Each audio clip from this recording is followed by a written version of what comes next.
Hello दोस्तों, नमस्कार, प्रणाम। Umakant Yadav sir, GS classes में आपका बहुत बहुत स्वागत, अभिनंदन है। हम लोग पिछले समय में भारतीय संविधान एवं राज्य व्यवस्था में प्रस्तावना को देखा, प्रस्तावना के एक एक शब्द को देखा, प्रस्तावना का फिर महत्व क्या है, उसमें जो संविधान वेत्ता है हमारा, उन्होंने क्या उनके विषय में कहा है उसको देखा। अब हम लोग आज अनुसूचियों के बारे में पढ़ेंगे कि अनुसूचियां क्या है, शेड्यूल्स। अनुसूचियों को पहले हम इस तरह से परिभाषित करेंगे कि अनुसूचियां हैं क्या।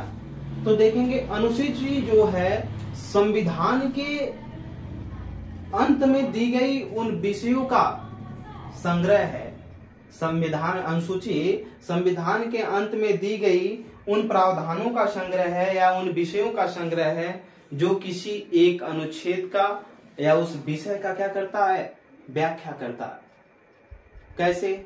जैसे आर्टिकल 1 में हम पहले इसको लिखेंगे, अनुसूची संविधान के अंत में, अनुसूची कहीं परिभाषा नहीं मिलेगी, अनुसूची संविधान के अंत में, संविधान के अंत में दी गई, अंत में दी गई, अंत में दी गई, अंत में दी गई विषयों की, विषयों की, विषय का मतलब कोई भी विषय, रक्षा का विषय, स्वास्थ्य का विषय, शिक्षा का विषय, विषय है जिसपे कानून बनता है। ठीक, वेतन का विषय है, राज्य का विषय है, सीटों का विषय है, निर्धारण का। अंत में दी गई विषयों की वह सूची है, वह सूची है, विषयों की दी गई वह सूची है जो संविधान के, जो संविधान के, संविधान के किसी प्रावधान का, किसी प्रावधान का, संविधान के किसी प्रावधान का व्याख्या करती है। क्या व्याख्या करती है? ध्यान दीजिएगा, अनुसूची संविधान के अंत में दी गई किसका? उन विषयों की सूची है। किसकी? उन विषयों की सूची है जो संविधान के किसी क्या, जो संविधान में प्रावधान किए गए हैं उनकी क्या करती है? व्याख्या करती है। ठीक, उनकी व्याख्या करती है।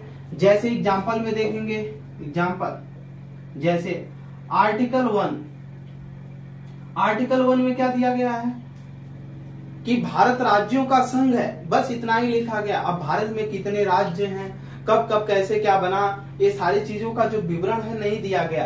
अब उसको हम देखने के लिए, यानी संविधान में तो प्रावधान आर्टिकल 1 का कर दिया कि भारत राज्यों का संघ है, भारत में इतने राज्य हैं, लेकिन कैसे हैं और कितने कब बने, कैसे कौन जुड़ा है, ये सारी चीजों की संख्या कुछ भी नहीं पता है। उसको हम कहाँ देखेंगे? उस संविधान में वह जो विषयों की सूची है उसमें हम देखेंगे। ठीक, जैसे आर्टिकल 56 हम लेकर के 52 से लेकर के 61 तक भारत के राष्ट्रपति के बारे में पढ़ते हैं। ठीक, राष्ट्रपति को तो हमने पढ़ लिया, लेकिन ये प्रावधान नहीं है कि राष्ट्रपति का वेतन कितना होगा, इसका कोई आर्टिकल नहीं है। ठीक, अब इसको जानने के लिए हमको हमारे संविधान वेत्ताओं ने अपने दिमाग से एक अलग सूची बनाई, एक विषय की सूची बनाई जिसमें उन्होंने लिख दिया कि भारत के पदाधिकारियों का वेतन इतना होगा।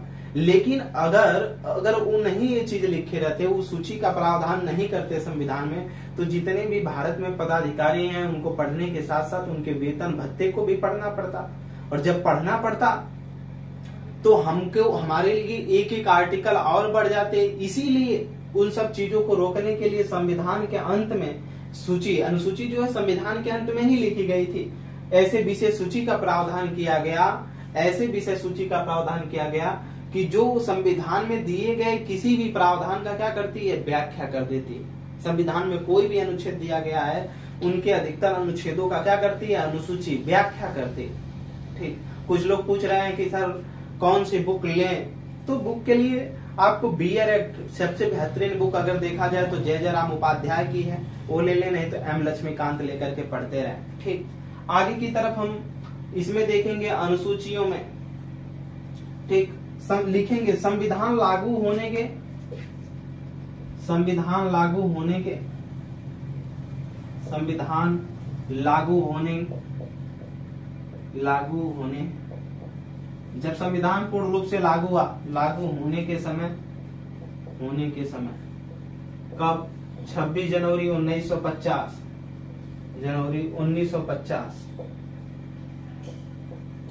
को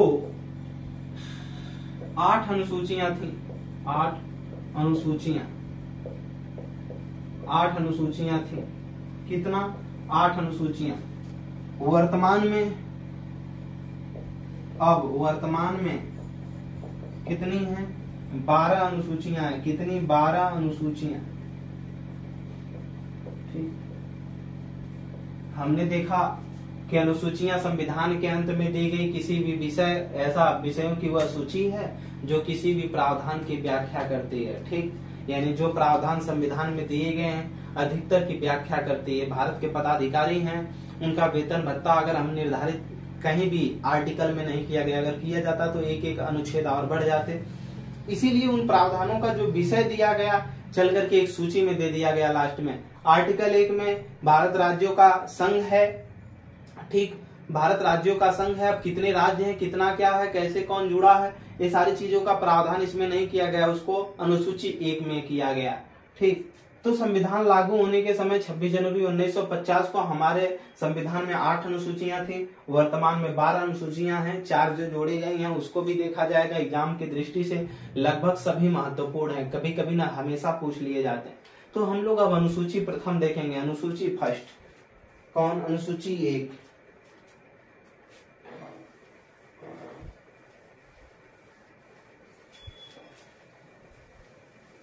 किसी भी तरीके की दिक्कत परेशानी होने पर, न समझ में आने पर आप हमको कमेंट बॉक्स में बताएंगे। ठीक, अनुसूची प्रथम देखेंगे। अनुसूची फर्स्ट, प्रथम अनुसूची।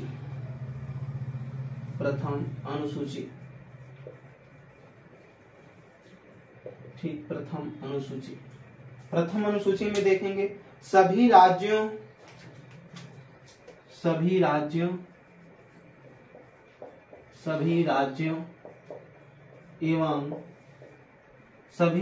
एवं केंद्र शासित प्रदेशों या संघ शासित प्रदेशों या केंद्र शासित, जिस पर केंद्र सरकार का अधिकार हो, केंद्र शासित प्रदेशों या संघ शासित प्रदेशों, इन्हीं को बोलते हैं यूटीएस, यूनियन टेरिटरीज। ठीक, प्रदेशों का नाम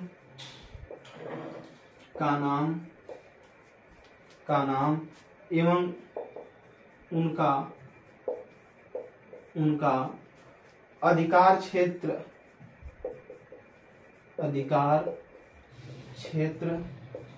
का वर्णन है।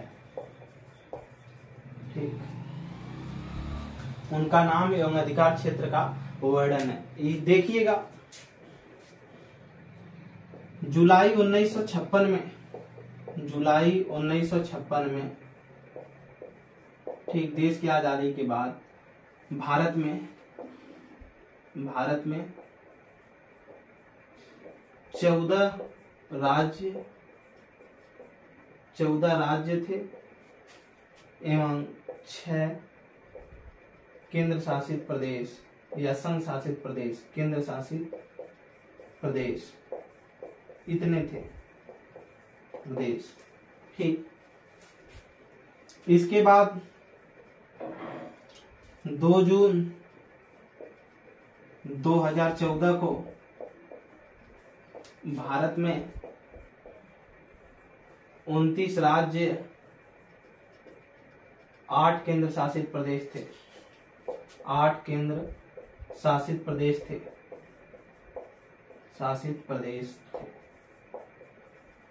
ठीक, कितना?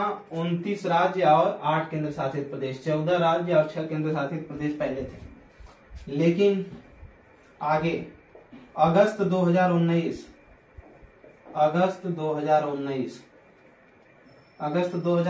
भारत में कितना हो गया? 28 राज्य, फिर 9 केंद्र शासित प्रदेश, 9 केंद्र शासित शासित, ये 7 रहेगा, 7 केंद्र शासित प्रदेश थे, 9 केंद्र शासित प्रदेश। ठीक, आगे की तरफ देखेंगे। फिर 26 जनवरी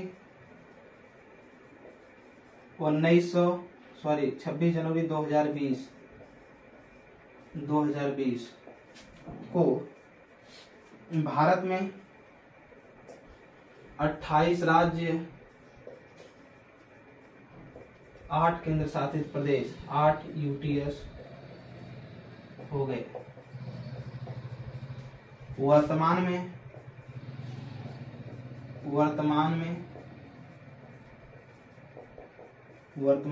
हैं कितने? 28 राज्य और 8 केंद्र शासित प्रदेश, 8 केंद्र शासित प्रदेश, जहां पर उपराज्यपाल शासन करेंगे या तो राष्ट्रपति के अधीन होते हैं। राष्ट्रपति यहाँ पर कोई प्रशासक नियुक्त करेगा, अधिकतर उपराज्यपाल ही होते हैं। ध्यान दीजिएगा, जब हमारा देश आजाद हुआ, आजादी के बाद हमारे भारत में 14 राज्य और 6 केंद्र शासित यानी यूनियन टेरिटरीज प्रदेश थे। लेकिन 2 जून 2014 के पहले हमारे यहाँ 28 राज्य हो गए थे। ठीक, 28 राज्य, 7 केंद्र शासित प्रदेश थे। लेकिन बाद में क्या हुआ, जो अभी इन लोगों के बारे में हमें पढ़ना है, 56 में देखेंगे, जब पुनर्राज्यों का गठन आएगा तो सारी चीजों को देखा जाएगा। 2 जून 2014 में 29 राज्य, तेलंगाना 29वां राज्य बना और 7 केंद्र शासित प्रदेश थे।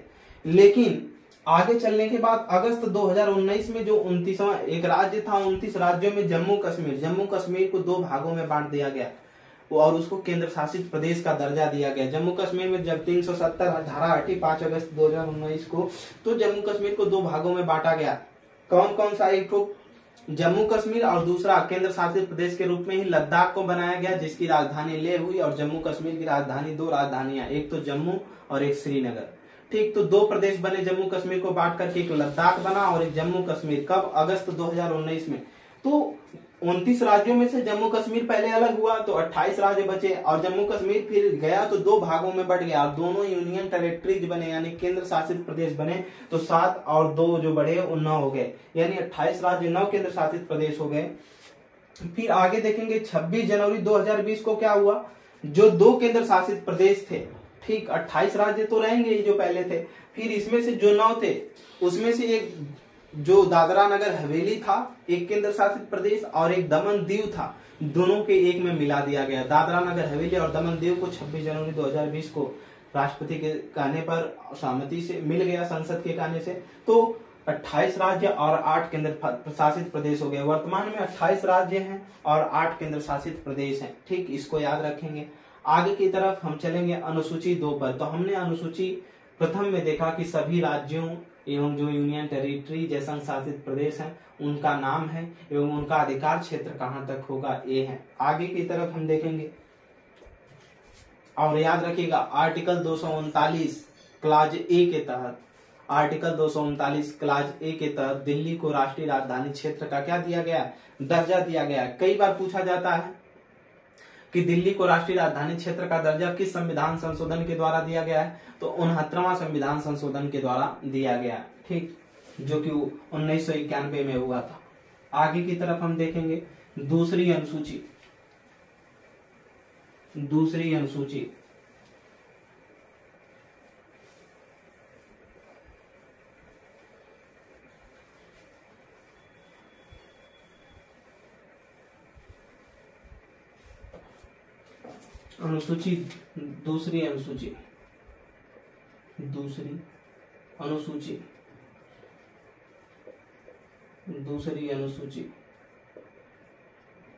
ठीक, देखेंगे दूसरी अनुसूची में भारत के विभिन्न पदाधिकारियों का वेतन, भारत के विभिन्न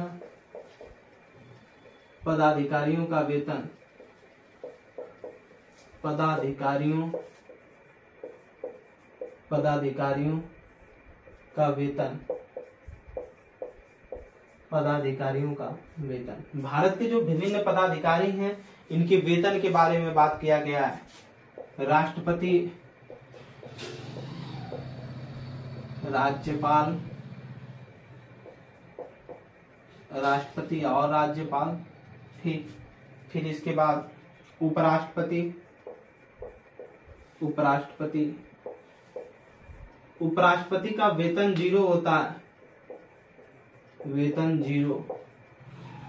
ठीक, इसको राज्यसभा के सभापति का वेतन मिलता है, सभापति का वेतन मिलता है, वेतन मिलता है। ठीक, इसको राज्यसभा के सभापति का वेतन मिलता है, उपराष्ट्रपति को। ठीक, फिर लोकसभा अध्यक्ष, उपाध्यक्ष। लोकसभा अध्यक्ष, उपाध्यक्ष। लोकसभा अध्यक्ष, उपाध्यक्ष। ठीक, राज्यसभा का सभापति हो गया एवं उपसभापति। ठीक, इनका वेतन। आगे की तरफ हम इसमें देखेंगे, ये जो राज्यपाल और उपराष्ट्रपति हैं, ये इनका भी वेतन देखा जाए तो नहीं होता है। यह अपने पद की उपलब्धि धारण करते हैं, अपने पद की उपलब्धि धारण करते हैं। ठीक, लोकसभा अध्यक्ष, उपाध्यक्ष, महान्यायवादी एवं महाधिवक्ता।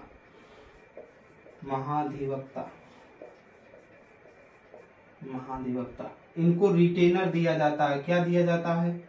रिटेनर लिख लेंगे, रिटेनर दिया जाता है। राष्ट्रपति निर्धारित करता है। रिटेनर का मतलब एक तरफ से कह लीजिए कि ये अपने कार्यभार का पैसा लेते हैं और कुछ नहीं। आगे की तरफ हम इसमें देखेंगे, भारत के महान्यायवादी, महाधिवक्ता हो गया। फिर इसके बाद सुप्रीम कोर्ट के न्यायाधीश, सुप्रीम हाई कोर्ट के न्यायाधीश लिखेंगे आगे इसमें। सुप्रीम कोर्ट, हाई कोर्ट के मुख्य न्यायाधीश तथा अन्य न्यायाधीश।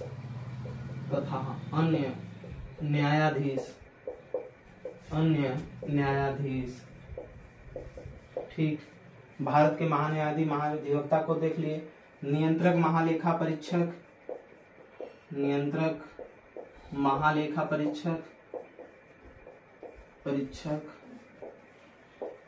तथा लेखा परीक्षक। ठीक, लेखा परीक्षक का वेतन। फिर आगे विधानसभा के अध्यक्ष,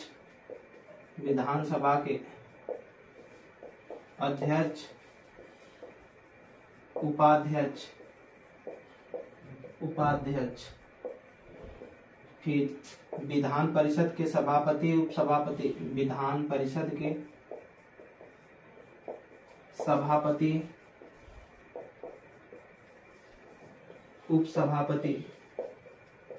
उपसभापति। ठीक, इसको नोट कर लेंगे।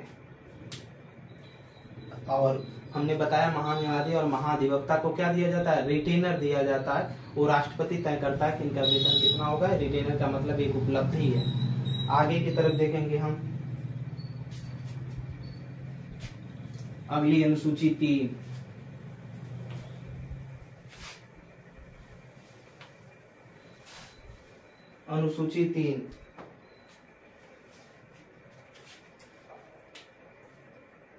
अनुसूची 3 तीसरी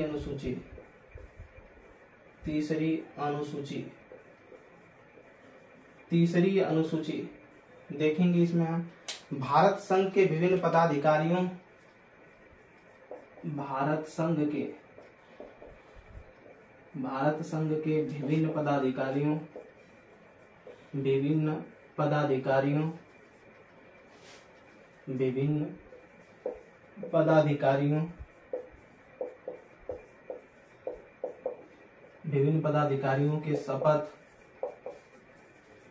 विभिन्न पदाधिकारियों के शपथ ग्रहण के विषय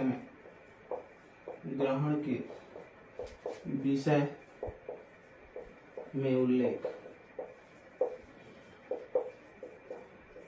इसमें कैसे भारत के विभिन्न जो पदाधिकारी हैं वो शपथ लेंगे उसका उल्लेख किया गया है।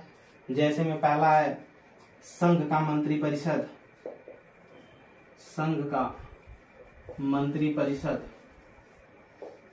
संघ का जो मंत्रिपरिषद बनेगा कैसे शपथ लेगा, कौन दिलाएगा उसको, ठीक। दूसरा राष्ट्रपति की शपथ, राष्ट्रपति का शपथ, आर्टिकल 60, आर्टिकल अनुच्छेद 60 में है, ठीक। आगे की तरफ देखेंगे इसमें तीसरा आता है उपराष्ट्रपति, उपराष्ट्रपति की शपथ, किसका, उपराष्ट्रपति का शपथ किसमें, आर्टिकल 69 69 में। आगे राज्यपाल, राज्यपाल इसकी नियुक्ति कौन करता है, राष्ट्रपति नियुक्त करता है। शपथ हाई कोर्ट का मुख्य न्यायाधीश दिलाएगा, किस आर्टिकल 159 के अनुसार, 159 के अनुसार, ठीक। ये हो गया संघ का मंत्रिपरिषद, उपराष्ट्रपति। पांचवा लिखेंगे राज्य का मंत्रिपरिषद, राज्य का मंत्रिपरिषद, मंत्रिपरिषद, राज्य का मंत्रिपरिषद। छठवां लिखेंगे सर्वोच्च, सीधे सुप्रीम कोर्ट, हाई कोर्ट के जजों की शपथ, जो मुख्य न्यायाधीश है उनका, ठीक। सर्वोच्च न्यायालय के जो मुख्य न्यायाधीश हैं और अन्य न्यायाधीशों की शपथ। आगे लिखेंगे इसमें सातवां नियंत्रक महालेखा परीक्षक की शपथ, नियंत्रक महालेखा परीक्षक, नियंत्रक महालेखा परीक्षक की शपथ, नियंत्रक महालेखा परीक्षक की शपथ। अगला लिखेंगे इसमें हम, इसमें सांसद एवं विधायक की शपथ, यानी जो विधानमंडल के, लोकसभा मतलब लोकसभा के, राज्यसभा के सांसद, और इसमें जो एक राज्य के मंत्री परिषद, जो मंत्री बनेंगे, केंद्र संघ का मंत्री परिषद, लेकिन उनके अलावा जो सांसद और विधायक होंगे उनका भी विभिन्न पदाधिकारियों का क्या है, शपथ ग्रहण समारोह किसमें दिया गया, तीसरी अनुसूची में दिया गया। आगे हम लोग देखेंगे इसमें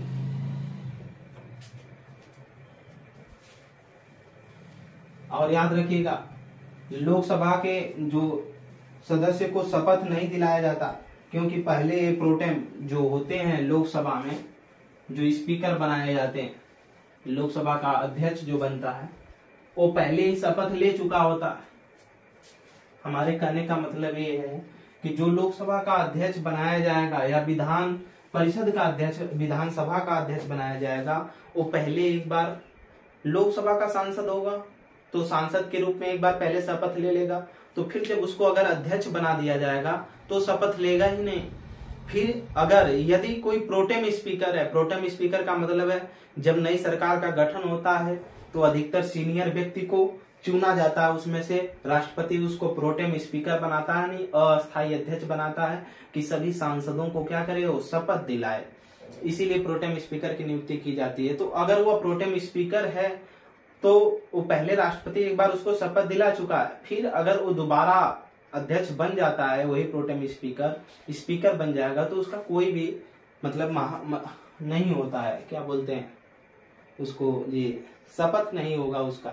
आगे लिखेंगे अनुसूची 4, अनुसूची 4, चौथी अनुसूची, चौथी अनुसूची, चौथी अनुसूची, चौथी अनुसूची में हम देखेंगे विभिन्न राज्यों, विभिन्न राज्यों, विभिन्न राज्यों एवं दिल्ली, दिल्ली, विभिन्न राज्यों एवं दिल्ली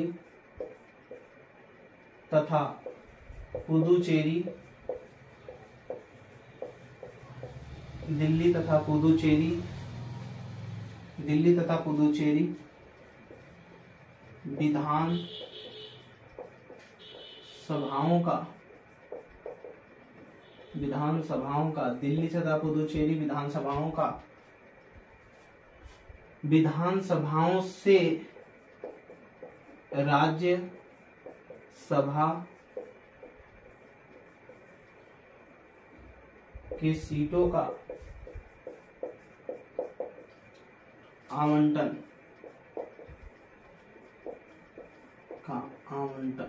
ठीक। सीधे सीधे कर लीजिए, राज्यसभा की जो सीटें हैं उनका आवंटन किया गया है किसमें, अनुसूची 4 में, कि किस क्षेत्र की कौन से राज्य की राज्यसभा सीट कितना होगी। ठीक, अधिकतम जो राज्यसभा सीट संख्या है वो उत्तर प्रदेश की है 31, इसको याद रखेंगे। और भी जितने भी राज्यसभा की सीटें हैं उसको आप अपने कॉपी में एक कॉलम बना करके अपने किताबों की सहायता से या गूगल की सहायता से लिखेंगे कौन से राज्य में कितने के मतलब राज्यसभा की सीटें हैं। तो राज्यसभा की सीटों का आवंटन चौथी अनुसूची में है। तो इसमें लिखा गया विभिन्न राज्यों के एवं दिल्ली तथा पुदुचेरी की जो विधानसभाएं हैं उनके राज्यसभा में सीटों का क्या किया गया, आवंटन किया गया कि उनके क्षेत्र में कितनी कितनी सीटें होंगी राज्यसभा की। ठीक, आगे की तरफ ये 2026 तक यथावत रहेंगी 84वां संविधान संशोधन द्वारा। ठीक, 84वां संविधान संशोधन सन 2000 में हुआ, तो उसमें बताया गया कि जो ये सीटें हैं 2026 तक यथावत रहेंगी, इसमें कोई परिवर्तन नहीं किया जाएगा। इतना आज तक, अगली कक्षाओं में आगे देखा जाएगा। आज के लिए इतना ही। Umakant Yadav sir, GS classes में आपका जुड़ने के लिए बहुत बहुत धन्यवाद। प्रणाम।